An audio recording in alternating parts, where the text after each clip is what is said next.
I effed up by falling in love with my coworker.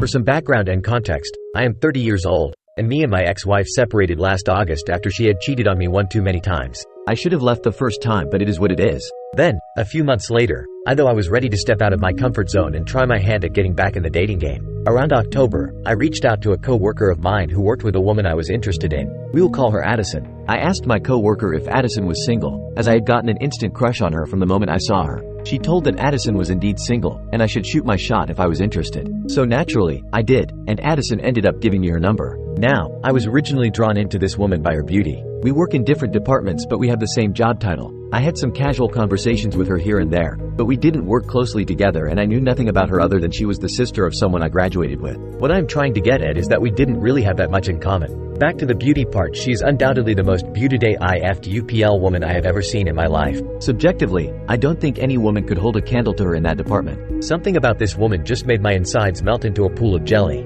I didn't even have that feeling with my ex-wife, it was so intense. I started our conversation owning up to the fact that I had a thing for her for a long time. The friend who gave me the advice to shoot my shot had mentioned that they have a shared music playlist and she has some good music tastes. So, I asked her about her music choices and we started a blend playlist on Spotify that updates daily, which is the dopest thing I've heard of. Within the first few days, she asked what my intentions were as she wasn't into hookups and she wasn't necessarily wanting a relationship. I thought. I told her that I understood and respected it. I added that if she wanted to continue talking, I wouldn't be opposed. Now, at this point I thought everything was over. Boot. After a few months of talking, we realized we had the same music, movie and humor taste, so our conversations were absolutely seamless. We could start the day with a good morning and end the day talking about how nail polish is called varnish in the UK. Just complete spiraling out of nowhere. The vibes we sent back and forth were astronomical on a completely different page that I had ever experienced. Now this all sounds great, right? I know. Here comes the fun part. Onto the F-up. Remember when Addison told me she did not want a relationship?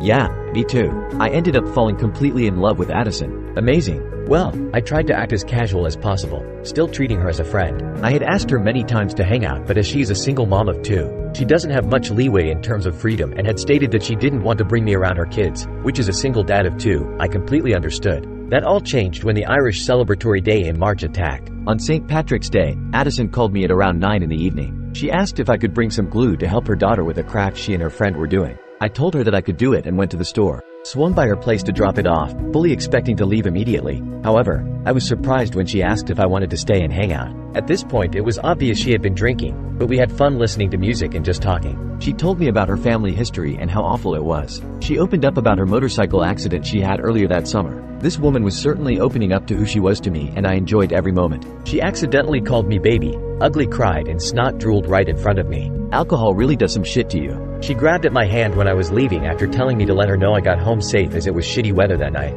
My drive home was euphoric. Maybe she likes me the way I like her? Ha ha ha ha. No. A few days later, she was more distant than she had ever been. I felt like I had to tell her how I felt, and after a couple more days I couldn't hold it in any longer. What resulted was a very long text message confessing my love for her, which was met with a resounding, "I am gonna take this all in." I didn't hear back from her until the next morning. She texted me the following morning saying that she was baffled that I felt this way and wasn't going to put a wrench into her routine-based life for anyone anytime soon. I owned up to her that I effed up knowing that she said she wasn't interested in a relationship, but I also wasn't expecting to fall in love with her either. So I was just as baffled as she was.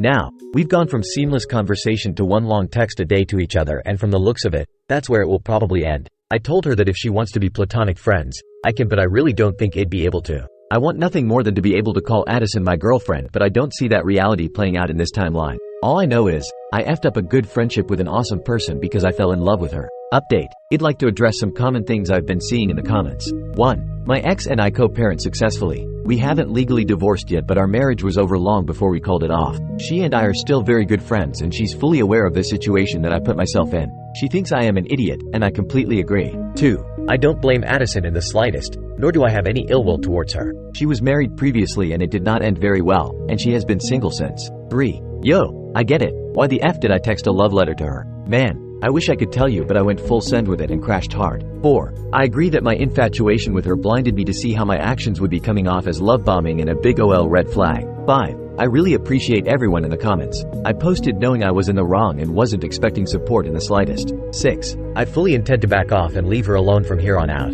The last thing I told her was that I'll leave the decision to remain platonic friends or not to her, and whichever she chooses, I'll support.